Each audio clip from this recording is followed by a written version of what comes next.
श्री शिवाय नमस्तुभ्यं।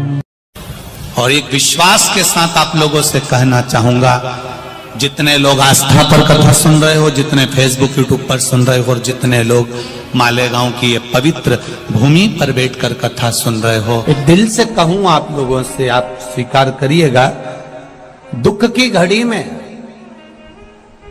कोई आए चाहे ना आए, अगर आपने दिल से, कर्जा हो गया, समस्या विकट हो गई, तकलीफ बढ़ गई, दुख बढ़ गया, आप शंकर भगवान के मंदिर में जाकर, ये जरूरी नहीं है कि आप सीहोर आए या कहीं जाएं, आप तो आपके घर के पास में जो शिव मंदिर हो, उस मंदिर में एक लोटा जल चढ़ाना चालू कर दो, वो धीरे धीरे दुख काटना प्रारंभ कर दे, काटेगा दुख। बस जल चढ़ाने का एक नियम है शिव जी का। शंकर भगवान को जो जल चढ़ाया जाता है दुख काटने के लिए, तकलीफ काटने के लिए, कष्ट मिटाने के लिए, तो एक नियम है शंकर भगवान का जल चढ़ाने का जो नियम है। जैसे ये गौल जलाधारी है, यहां से पानी गिरता है, ये शिवलिंग है। ये दो जो भगवान का पानी जहां बहकर जाता है ये गोल में से, तो यहां जो स्थान है, ये सीधे भाग पर गणेश जी विराजमान है, लेफ्ट भाग में कार्तिकेय जी है, बीच में एक मोटी सी लाइन होती है जहां अशोक सुंदरी है, ऊपर से जो बूंद बूंद पानी गिर रहा है वो शंकर भगवान की 5 लड़कियां हैं, जया, विषहरा, शामलीबारी, दौतली और देव। जहां गोल भाग है, जहां शिवलिंग रखा हुआ है, ये माता पार्वती जी का हस्त कमल है, जिसको पीठिका कहते हैं। महाराज, जल चढ़ाने का नियम है, जब हमारे ऊपर दुख होता है, तकलीफ होती है, कष्ट होता है, बड़ी दिक्कत परेशानी होती है, तो हम जल चढ़ाते हैं। तो उस जल को चढ़ाने का नियम है, पहले गणेश जी का स्थान, कार्तिकेय का स्थान, अशोक सुंदरी की जगह, फिर माता पार्वती की पीठिका, उसके बाद जलाधारी को स्मरण कर कर जल धीरे धीरे शंकर भगवान पर छोड़ा जाता है।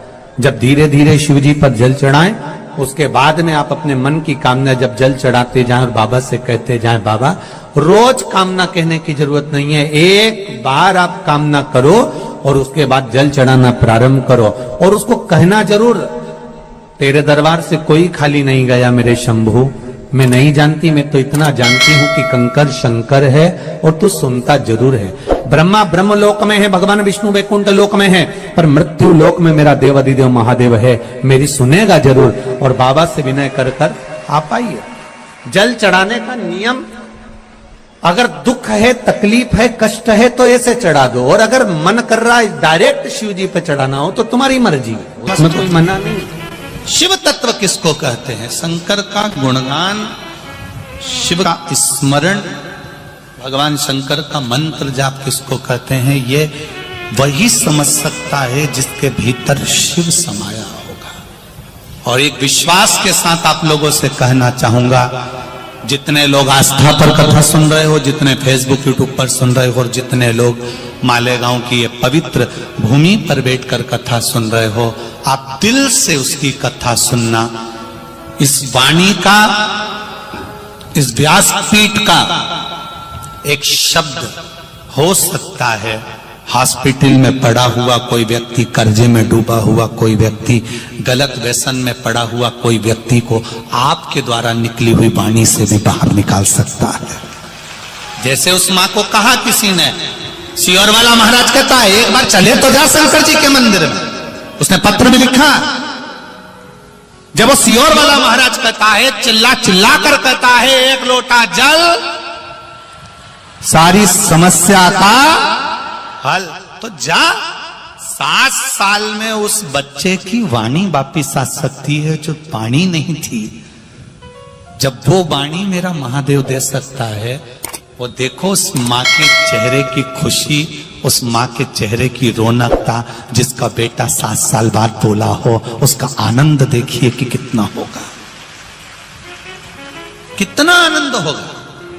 एक बात और अच्छे से समझ लीजिए, जो बच्चे चिड़चिड़े होते हैं, चाहे घर में बेटे हों, बहुएं हों, सास हो, ससुर हो, परिवार में छोटे छोटे बच्चे हों, चिड़चिड़ प्रवृत्ति करते हों या चिड़चिड़ा स्वभाव हो, जरा जरा सी बात में क्रोध आ जाता हो, बोलने का भान नहीं रह पाता हो, शब्दों के बाण चलते हो, तो महाराज प्रदोष के दिन, प्रदोष काल में बेलपत्री के पेड़ के नीचे एक जो पत्ता आपके पास में हो, पान का मिल जाए तो पान का, पीपल का मिल जाए तो पीपल का, बेलपत्र का मिल जाए तो बेलपत्र का, उस पत्ते पर मात्र थोड़ा सा शहद